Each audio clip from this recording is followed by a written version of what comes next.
You are listening to Perspectives Over Beatz, where we interview the hottest unsigned artists that are spinning on We Hustle 365 by radio. So sit back, relax, and enjoy.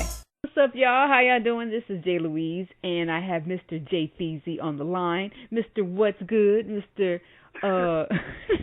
Dedication, Mr. Keep on Moving, Mr. I can't even count how many songs we have of this man up on our station, but he is producing the fire. He has amazing collaborations.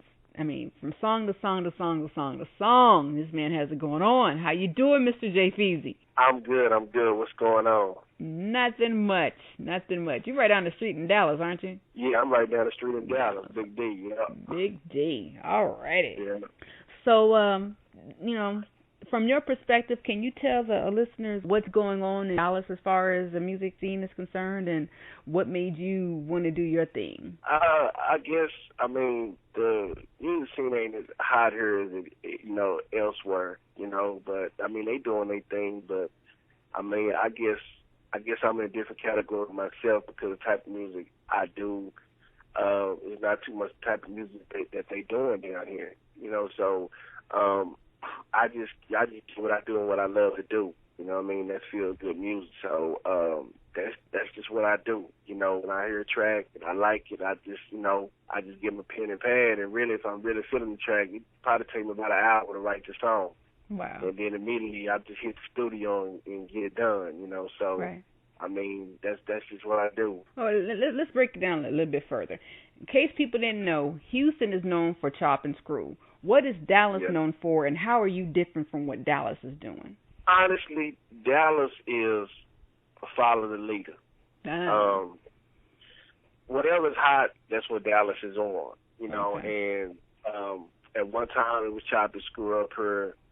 Then, it was everything else, Lil Wayne and Drake and all that. So I kind of believe that Dallas, at one time we was considered the dance, the making up the dance moves, with the snake leg and all that, right. All that. But then the dirty, but pretty much that's like following the leader, So I don't consider myself a follower. I consider myself an innovator and creator of different music, and so that's why I consider myself in a class by myself. So I'm just constantly beating at that brick wall, trying to bring it down, and trying to do something else, step outside the box. Because as an artist, you don't want to be known as somebody that sounds like somebody else, Right. So right. I just try to step outside the box myself.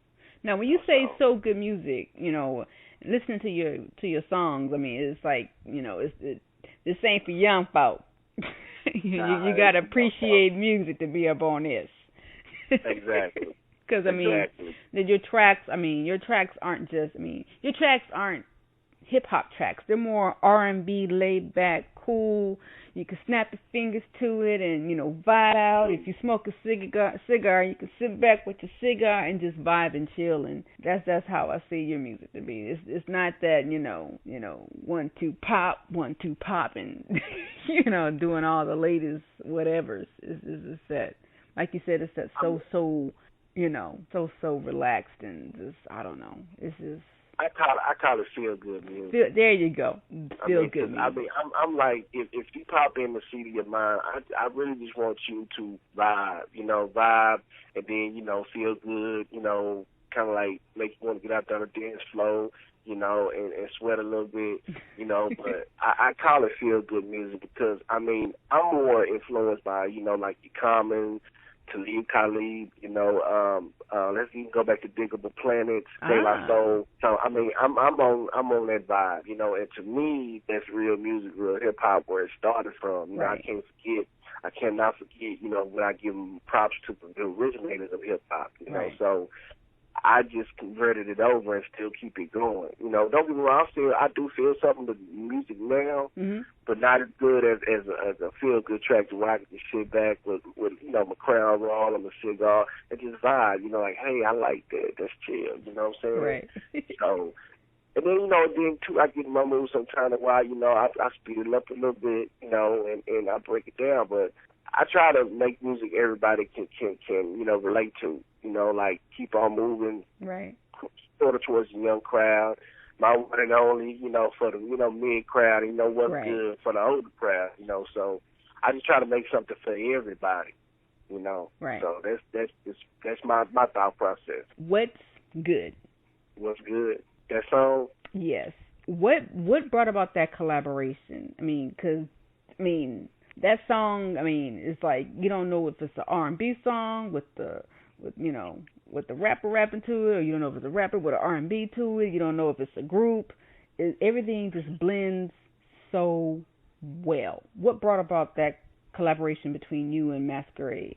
Well, I'm good friends with Masquerade, and I hit him up about that track because I heard it, and I was feeling the track, and so he was like, well, let's go ahead and do your thing. So, when I first heard it, it kind of just really got me in a relaxed mood, and like whenever I hear a song, any song, I just eventually close my eyes and just see what I can see in the video, and I start liking it. Oh, okay. And it took me about 30 minutes to write that song, actually, but 30 minutes, yeah. So the track is just so smooth. It's just smooth, and I like smooth. And then with the vocals, and I was surprised when recorded it, and, I have my partner, Russell Holler, he mastered all my stuff. Right. And he, when he put his touches on it, it was like, man, it's like icing on cake. There you go. And I put it out there, and the response I got off of it was just amazing. And a lot of people ain't caught on to it yet, but a lot of people have. Right. And they loved it. So I try to make music like that, but then I try to make feel good music. That's my basis. My basis for doing things. I gotta give a shout out to Masquerade because dude, and he's not even signed. Wow. And you kidding? The dude is. Yeah, I'm serious. He's not even signed to a major label. And he's just his vocals and his skills are just phenomenal. So Masquerade, what's up, man? So he's doing his thing. Whoa. Yeah. Now, we're going to reel this back a little bit and go backwards a little bit. How long have you been in this? How long have you been doing this? I've been doing this, rapping since 8 years old. I was doing like little gigs since I was 10, wow. Just going around performing, doing my thing, and eventually I left it alone, but then I had to end up moving to Topeka, Kansas, where I ran into, we good friends now, Dewey Washington. They call him Evil Oak, that's his name. But we had our own group in Topeka, Kansas, and we was just at 14, 12, I think it was about 12. We was doing our own flyers, passing our own flyers, booking clubs. Because we was just doing it. People knew about us, so it was easy for us to get through the door. Wow. So they just kept eventually, as time went by, got better and better and better. And I released my first album in 2006, which was Hustle or Die, which me and him collaborated on. Then Birth of a Legend in 2010, he collaborated on that one. And then I just been releasing singles ever since, So, I've been doing it since I was 8 years old. Yeah, so I'm not going to give out my real age, but I've been doing it since I was 8 years old. So. Well, I think you kind of told it when you said Diggable Planets. That goes I'm old school for that. Yeah, I'm up there. And I'm gonna just say this, and I'll put this out there. I get a lot of flack because of my age, and people like, why you still rapping? Why you still doing that? It's like this. Music is gonna forever be around, especially if it's good music. It's gonna forever be around, and if it's something you like to do, don't let nobody stop what you want to do. Exactly. Hey, you're the one that's got to walk in your own shoes. You know what I'm saying? So if music is no matter what you love to do, if people are steady hating on you and saying bad things about them, just push them out of your circle. Just continue to focus on you and your goal and your dream. That's why I keep pressing on every day. There you go. And is that what brought about the song Dedication? Yeah. I did that in two ways. It was a song for my haters, and it was also a song for my family, friends, and fans that supported me through the years. Okay. There's so many times, and you can be witness to this, there's so many times when I send out a tweet, I'm giving up, I'm done with this. But I give responses back now, keep on doing, we love your music, keep on pushing. Eventually, it's not going to happen overnight, but you got to keep on pushing. Right. Eventually, that wall is going to break. Mm-hmm. So, I mean, there's still days where I had those thoughts, but then again, I think, hey, this is what I love to do. I just put on my headphones and listen to some Erykah Badu or, or some Common, you know what I'm saying, that kind of music, and I'll be like, okay, well, yeah, I still want to do this. I'm still in this to win this, no matter, it's all or nothing. That's the way I look at it. Right. That's the only if that's your love and your passion, it's going to forever, if it's not going to push you, it's going to haunt you. So For real. I mean, you just don't know how much excitement I get when I go into the studio and I stand in that booth in front of that microphone. It's like, man, it's like excitement. Then when I hear my words, when I'm transforming into words over good music, it's just an excitement to me. I feel like a kid in the candy store or on my birthday, so I really love this. I'm truly dedicated to this, and this is my passion, and I won't give it up. No matter how many haters I got, people tell me don't do it, you never achieve your dream, you never achieve your goal. Well, that's fine. But if this is what makes me happy, then so be it. So be it. Got a question for you, and I'm thinking that you can help other artists who are in the same predicament. Now, we spoke earlier about how Dallas is kind of set in its ways and how it does what it does. And we had a conversation before where it's unfortunate, but it's an absolute fact and truth that in order to get that shine, you got to move out of your home space and move out of your comfort zone and mix and mingle in other markets and regions that they seem to accept your music more so than your home crowd do. How were you able to, come to that point that, you know what, I'm going to have to move past Dallas and go to these other markets and regions, and then how were you able to keep yourself motivated while you were out pushing your music in other markets? Well, when all the songs I've released, I've had good vibes though, and I kind of sit back and I listen to the radio here in Dallas, and I listen to what's going on down here, and I say to myself, I don't fit in that crowd, so I need to look for other ways to push my music out there. So, I've done internet radio, which is actually good because, honestly, people are tired of hearing the same thing on the radio day in and day out. Yep. I've done internet radio, which is very cheap for independent artists to get internet radio play. And, and I've done, steady doing social media. And I can say this, the internet is a powerful tool for independent artists because, social media is so much on the rise. If you got good music, and I know every artist doesn't want to sit here and tweet and be on Facebook 24/7. I know that. But you got to sacrifice. Right. You got to sacrifice to get that fan base. And, you got to say to yourself, it'll be great later. So I just use internet radio, social media, press releases, and, things like that. And, try to find reputable companies that can, put the tweets out there. I've been posting on blogs. I mean, blogs are a good thing, and things like that. So, I mean, there is ways, and it might take you a while to build that buzz. But if you keep pushing and pushing with the internet, social media, blogs, and things like that, internet radio, eventually you will get there, and then you got to say to yourself, do I really want to be signed with a major label? I mean, that's your decision. Right. So, I mean, it's got to be to a point to where you got to say, okay, well, this is what I need to do. Write your plan down. Come up with your budget. I mean, a budget is very necessary, and just figure out the best way you could do it, and the internet, that's the number one thing now.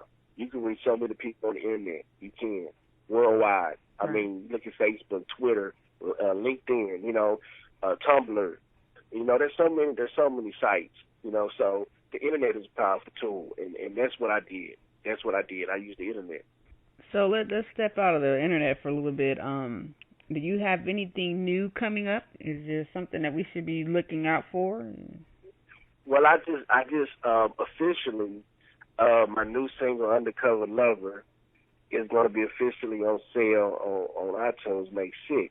Okay. But if I'm not mistaken, I think We Hustle 365 Our Radio is going to world premiere it after this interview. Right. So you guys will be the first to spin it. Thank you. You guys will be the first to spin it, and I'm sorry, but I've already leaked it. I did on Twitter and Facebook, and So far, man, I've been getting nothing but good responses. Good responses, not a negative response at all. Oh, good. So it's definitely a banger. It's sort of on the tip of what's good, but just a little bit, speed up a little bit. But it still has the same kind of collaborations, the singing, it's something to her. It's something to her. We've had it for a few days. I have not listened to it, so I purposely have not heard it yet. So when everyone else hears it, I'm going to hear it. And if it's a banger, you're going to see some tweets and some tweets and some more tweets. I'm going to be pushing it out there. Let's just let everybody know. After the world hear it, and if they can't wait till May 6th, they can download it. I have it for sale on my site at JFeezieForever.com, and they can download it before it hits iTunes, so they can get their copy before it even hits iTunes. So it's JFeezieForever.com. I cannot wait to hear it. Cannot wait to hear it. When we came from the studio, I had everything set and done. When I listened to it, I was like, "This right here is a summer banger. This should knock down some doors. It should, So I'm really confident about this song, and I believe it'll be probably one of those that's requested a lot. I really feel that. Oh, okay. Let me ask you another little question here. So I remember you mentioned, not everybody wants to be on a major, and maybe a major is not for everyone. In your 5 to 10 year plan, what direction are you headed? I know you mentioned that you work with several people. You have a mixer, you have a writing partner or a manager. Are you set up to be, a full-fledged independent with just distribution on your side, or is your goal, snagging in a major and going that route? Well, being that I've studied a lot about this industry, I will say this: a major isn't for everybody. But if it did happen, I would be very cautious about who I sign with, and I would be very cautious about the paperwork that I read over. Right. Because I don't want to sell my soul. Mm-hmm. I do know that the majors have a lot of money to push you and everything. And let's be honest with you, that's what everybody wants to do, is make money from the craft. But if it did happen, it would have to be the right deal. If it didn't happen, I would continue to be an independent artist, pushing my own label, and doing other things, because I kind of feel like if you're out there as an independent artist, and you're getting buzz, you will have sponsors that will come to you, right? And sponsor you, and doing shows and things like that. So there is a way to still eat in this industry, right? So that would be one thing I have to do when I cross that bridge. But I will definitely say this: it will have to be the right deal, because I'm not doing no shady deals, and I don't want to be one to sell 500,000 copies and only get a $50 royalty check. So I don't want to be that one. Right. So I'm very cautious about what's the steps I will take when I cross that bridge. Right, because you get a lot of conversations going on with a lot of different artists, and it seems like the majority of them are headed to major land, and none of them have taken into consideration the possibilities of, how other artists have done it that are still considered to be independents, because all they got from the majors were distribution. They didn't sign their name on the dotted line or sell their soul and all the other nonsense. All they got was the distribution, and used the majors for the distribution to propel them to where they needed to be, because they already had the fan base. They were selling stuff out the back of their trucks and side of their cars. They didn't necessarily need the majors for that part, because they had already stacked up some cash and did all the hard stuff. Getting it into Best Buys and in various stores. Well, the thing is with me with that, and I've looked at that route I did some studies on it, and I'm more towards digital because putting physical product in stores, it costs. It's a lot of overhead involved, and the thing about it, you got to look at you actually renting that sales space, that space where your CD is attached to. Right. So if you don't sell a number amount of CDs, you're going to end up on them. Mm-hmm. So I looked at that route. I said, well, no, that's the route I didn't want to do. I really wanted to do the digital because you can produce your song and put it up there for a digital download, and it's constantly making money out in the overhead. And now with the way technology is, a lot of people are carrying smartphones. You got your iPhones, your Androids, and they can easily download it. You know, a lot of people might hear a song on the internet radio, auto radio, and immediately want it. And if they got your name, they can Google you to find you on iTunes. Exactly. So to me, that's a lot easier than a person going into a Best Buy. Oh, I just want to go to Best Buy and get the CD. No, they're going to rather stay at home and go on the computer and download. Exactly. You know, so I'm not knocking anybody that's doing that. I'm just saying, to me, it'd be much more easy to go to digital distribution route. Right. Exactly. You know, and me personally, I have my stuff distributed through CD Baby. You know, there you go. You know, they're top notch. I've looked at a lot of places, but CD Baby is what I've been dealing with for years. You know, so I just do a digital distribution route. You know, now it's different if you're doing shows and you have physical copy that you might want to sell. That's a good thing when you're doing shows. You know, but as far as putting it in the stores like that, I didn't too much do that route. You know, and I want to say this: a lot of artists, for the major, they want to go that major route because I'm gonna tell you why. When you look at the videos, you look at what's seen on the videos. Yeah. Nice cars, nice women, flashy stuff, and you say, well, I want to sign to a major because they can be me. Well, you got to understand, 9 times out of 10, the cars might be rented, the models are paid for, and it might cost them $300,000-$400,000. Well, I just say $100,000, $200,000 to do that video. Before you even get any money off royalties, you got to pay the rent company back for doing all that. So it might take you an album or two to even get to that status, you know. So my thing, why would you want to rent all that when you can just, you know, eventually work your way up and have that all, you know? So I mean, I believe that's why a lot of artists want to go the major route because they feel like commercial radio, they can get them on commercial radio, and that's what sells records. True, but at the same time, you got to look at the other end of it. How hard you have to work to get a piece of that pie.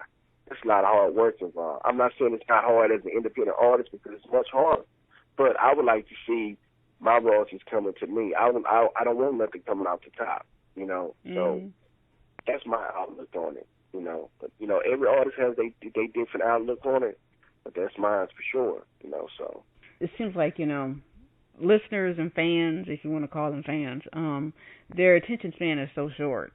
And you can only pump them the same thing for so long. I mean, that's why, you know, a lot of these artists come out with like 3 or 4 CDs in a year's time because the fans are like, you know, like I said, if you want to call them that, they're so hungry for, you know, what's now, what's next, is everybody else doing what's next? Well, we want that too, and then on top of that, they're not going, like you mentioned before, that overhead at Best Buy and all those other locations. It's a waste because they're going online and, you know, I never forget the name of Wayne's CD that came out. My son got his hand on it like this, and before, you know, he started begging me to buy it. I was like, so how's the CD? Oh, don't even waste your money buying it for me because it only had 3 good songs on it. The rest was, you know, was trash. I'm like, really? Yeah, exactly. But you know the reason why it will sell? Because when Lil Wayne is branded, that's a branded name, like Jay-Z is branded. So people will go out and buy it. They spend their money to open up the CD and only get 3 songs. Correct. You know, when I did my Earth of a Legend, I had 20 songs on there. People thought I was crazy putting that many songs in there. I want you to get your money's worth. If you're going to pay $12 or $13 for my CD, I want 13 out of the 20 to be banks. Because then you feel like, okay, a download is only 99 cents. Right. So you don't pay more. You done got your money's worth out the CD. You know, so that's the reason why I did that in 2010. What was it, 2000 or 2010? but I'm still on that same level. I want to give you your money's worth because I don't ever want someone to say, man, how about that new Jafeezie CD and it was trash. I don't ever want you to say that because I might lose a fan. Right.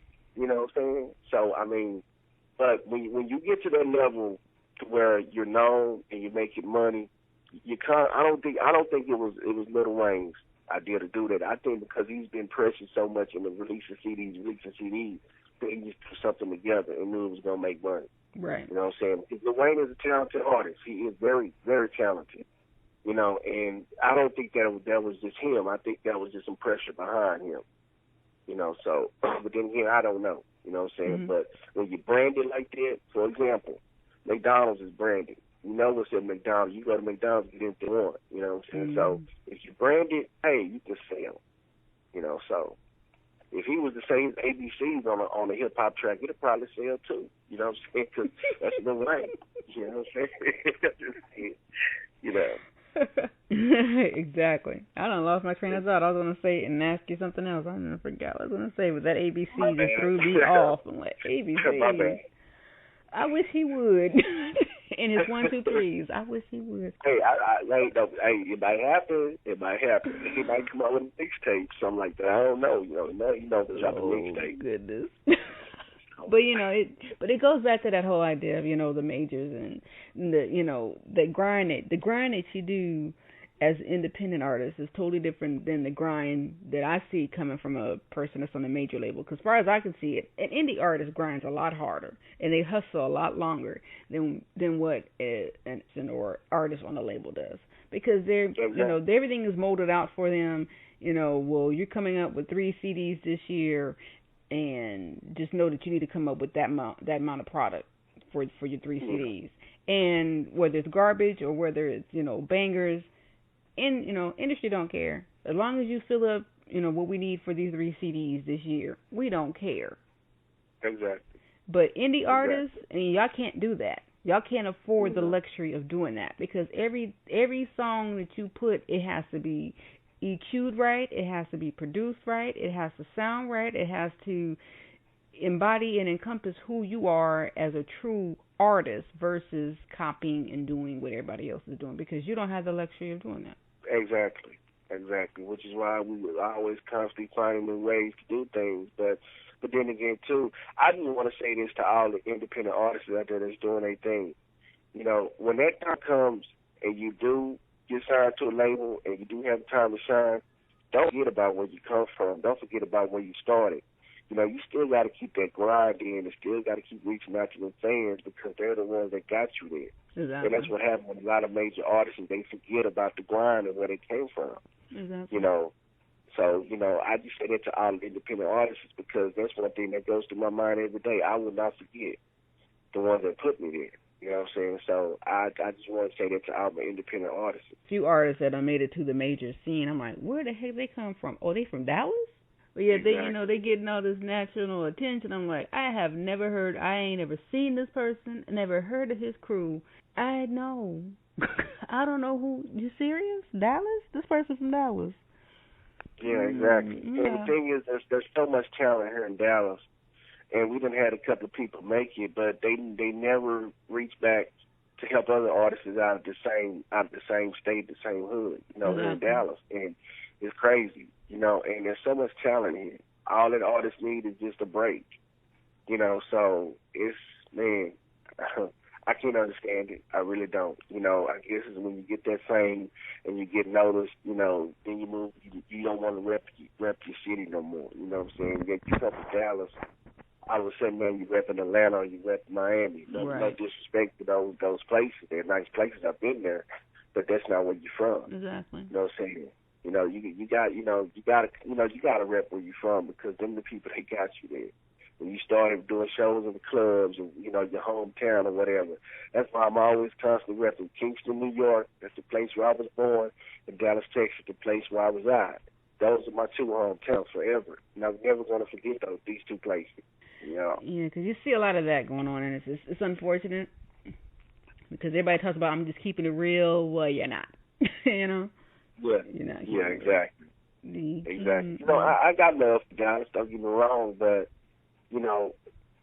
it's been proven that in order to get known, you got to move. You got to do it somewhere else. Right. Which is why, I really been considering, probably within the next 6 months, pack my bags up and move to Atlanta.